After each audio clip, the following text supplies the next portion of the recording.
বাংলাদেশ থেকে একটা বড় খুনিকে এসটিএফ অ্যারেস্ট করেছিল, জেনে রাখুন।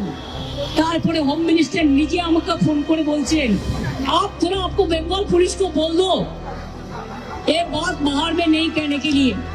কাকে দিয়ে খুন করিয়েছিলেন, কার কার নাম বেরিয়েছিল, আমি এখনো নামটা বলছি না, ভদ্রতা করে। বাংলাদেশের লোক উত্তাল হয়ে যাবে। আজ গভর্নমেন্ট চেঞ্জ হলেও মনে রাখবেন, আমি তো সবটাই জানি।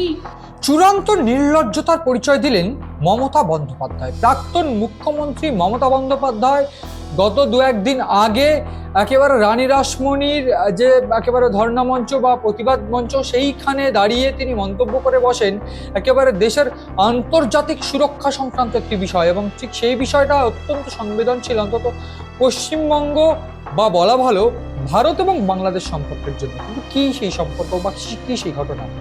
তিনি মন্তব্য করেন যে বাংলাদেশে সেই যুবক খুন কারা করেছে, সেই যুবক খুন বিষয়ে যদি মুখ খুলি তাহলে সম্পর্ক ভালো থাকবে না। বাংলাদেশ থেকে একটা বড় খুনিকে এসটিএফ অ্যারেস্ট করেছিল, জেনে রাখুন। যা নিয়ে বাংলাদেশে অনেক রেভলিউশন হয়েছিল। অন্য দেশের কথা আমি বলছি না, আমার বলার অধিকার নেই, কিন্তু আমি যেটা বলছি পয়েন্টটা। তারপরে তারা মেঘালয় দিয়ে বাংলায় চলে আসে। বাংলায় যখন চলে আসে তখন আমাদের এসটিএফ তাকে ধরে, এটা তাদের ক্রেডিট। তারপরে হোম মিনিস্টার নিজে আমাকে ফোন করে বলছেন, এতদিন তো আমি বলিনি, মুখ করিনি, আজকে অত্যাচারের শেষ সীমায় গেছেন বলে। কারণ এটা জানে, আমি এখনো নামটা বলছি না, ভদ্রতা করে। বাংলাদেশের লোক উত্তাল হয়ে যাবে, আমি সেটা চাই না, আমি দেশকে ভালোবাসি। এক্ষেত্রে সেই যুবক ওসমান হাদি, আপনাদের নিশ্চয়ই মনে আছে, ওসমান হাদি বাংলাদেশের একেবারে ছাত্রনেতা, তরুণ তুর্কির ছাত্রনেতা। সেই ছাত্রনেতা খুনের পর একেবারে চাঞ্চল্য বেঁধে যায়, একেবারে চূড়ান্ত, একেবারে বলা ভালো চূড়ান্ত যুদ্ধ বেঁধে যায় এক প্রকার, বা যুদ্ধটা কোথায় নিজেদের দেশে এবং বাংলাদেশে এক প্রকার। এই সংঘাতে একেবারে ভারত বিরোধী স্লোগান, ভারতের পক্ষে থাকা যে সমস্ত সংবাদপত্র, সেই সংবাদপত্রের অফিস ভাঙচুর, একেবারে হিন্দুদের মারধর করা, ওসমান হাদি খুনে বারবার করে ভারতের 7 সিস্টার্সকে টার্গেট করা, এই সংক্রান্ত পরিস্থিতি তৈরি হয়ে যায়।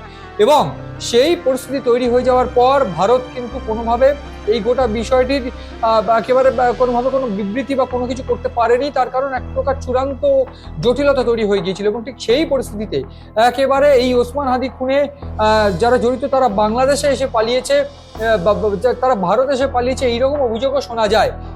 ইতিমধ্যে সেই ওসমান হাদি খুনে বেশ কয়েকজন ভারতবর্ষ থেকেও গ্রেফতার হয়। কিন্তু এই খুন কারা করিয়েছে এই সংক্রান্ত মন্তব্য করে এইবার কার্যত নিজের দেশকে, নিজের রাজ্যকে অপমানের মুখে ঠেলে দিলেন এই প্রাক্তন মুখ্যমন্ত্রী মমতা বন্দ্যোপাধ্যায়। বলে রাখতে হবে, এই গোটা ঘটনা ইতিমধ্যে বেশ কয়েকটি জায়গায় মামলা রুজু হয়ে গিয়েছে, এবং এই প্রাক্তন মুখ্যমন্ত্রী মমতা বন্দ্যোপাধ্যায়ের বিরুদ্ধে যে মামলা রুজু হয়ে গিয়েছে সেইখানে কিন্তু বলে রাখতে হবে যে এই যে আন্তর্জাতিক যে সুরক্ষা, নিরাপত্তা, এই নিরাপত্তা বিঘ্নিত করার যে মন্তব্য, সেই মন্তব্যের জন্য কিন্তু তার বিরুদ্ধে ইউএপিএ ধারা লাগতে পারে।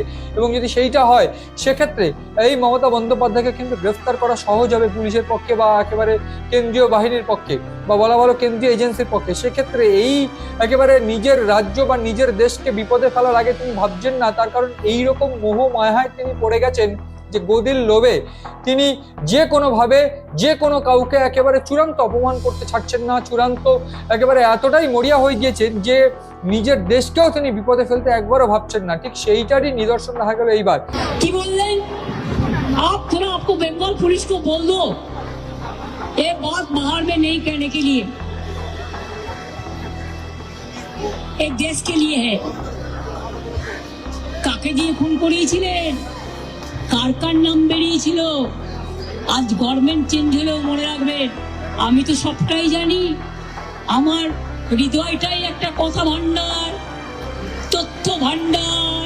যদিও মমতা বন্দ্যোপাধ্যায়ের এই ভাষণের পরে রীতিমতো একেবারে কেন্দ্রীয় স্বরাষ্ট্র মন্ত্রকের তরফ থেকে কোনো বিবৃতি পাওয়া না গেলেও, বা বাংলাদেশের তরফ থেকে কোনো বিবৃতি পাওয়া না গেলেও, এই বিষয়টা নিয়ে কিন্তু চরম চাঞ্চল্য ছড়িয়েছে। এক্ষেত্রে ওসমান হাদি খুন, এই ওসমান হাদি কিন্তু গুরুত্বপূর্ণ নেতৃত্ব ছিলেন, এবং তার মৃত্যুর পর চাঞ্চল্য বা বলা ভালো গোটা দেশ জুড়ে, বাংলাদেশের গোটা দেশ জুড়ে একটা অসন্তোষ, একটা চূড়ান্ত বিশৃঙ্খল যুদ্ধ, বলা ভালো দেশের মধ্যেই যুদ্ধ শুরু হয়ে যায়।